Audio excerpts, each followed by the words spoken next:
everybody, Shaun McGinnis and Dan Carpini here at TGS 2013. We've just had the chance to check out the new Vita Slim, as well as the Vita TV. We'll start with the Slim. Dan, what did you think when you first picked it up? It's light. I think, what is it, 15% lighter? I think 15% lighter, which seems like a small number, but you really notice it when you pick it up. It almost felt like a kind of weird prototype thing with no battery at first. It felt like the first time you pick up like an iPhone 5, how it's almost disarmingly light. So, you know, we're both Vita owners.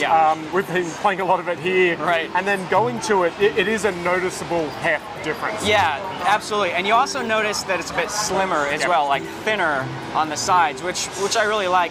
But the thing that I like most about the Vita Slim is just the feel of the face buttons. One of the problems I have with the Vita right now is that those face buttons have kind of a sharp corner to them. So in games like Guacamelee or really kind of like frenetic action games, your thumb gets sore after a while. But here, they're a little bit smoothed out. The triggers they have a little bit more resistance to them. They don't have that weird kind of like free-floating feeling that the current one does.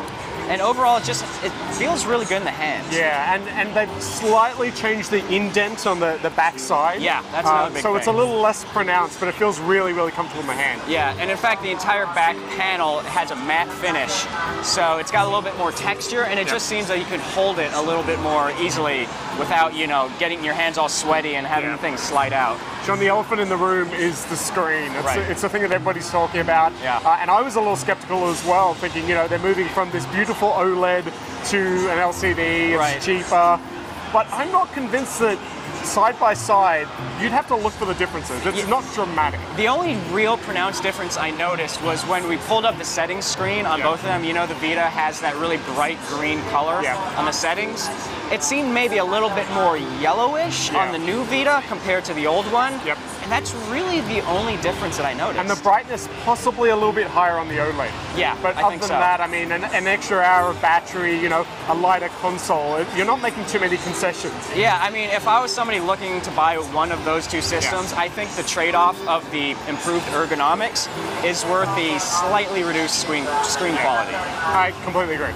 So the other thing we got to see was the PlayStation Vita TV, which is all about, it's, you know, Asia specific at the moment. They've announced it for Japan, Southeast Asia, and it'll let you use your Vita games on your TV, your PlayStation 1, PSN content. There's a couple of other features as well, like e-books and some movie services. We had a tool around with the user interface. What do you think? It looks weird on a big screen. It looks like it's just shoehorned onto that TV. I mean, it's functional. You were able to get around, but seeing those big, huge icons on the screen was a little weird. And even the little things like, I mean, this is still DualShock 3, but they've announced DualShock 4 is going to be supported with the PS Vita TV as well. So when you had to close, you know, you normally flick down the little envelope corner, you have to hold the X button. Weird. And it slowly kind of peels back. But they've said, you know, there's a touch screen, sorry, the touch panel on the DualShock 4. So maybe you'll be able to just flick that. Yeah, you're right. And, you know, whether you'll be able to control that with the Vita itself, who knows. The content we saw running on it, was PlayStation 1 content. You saw some PS1 backwards-compatible stuff, and I think they had... And some PSP as well. Soul, and they also had Soul Sacrifice. And Vita content. Which, you know, looked pretty good, upscaled onto like a full HD TV. So...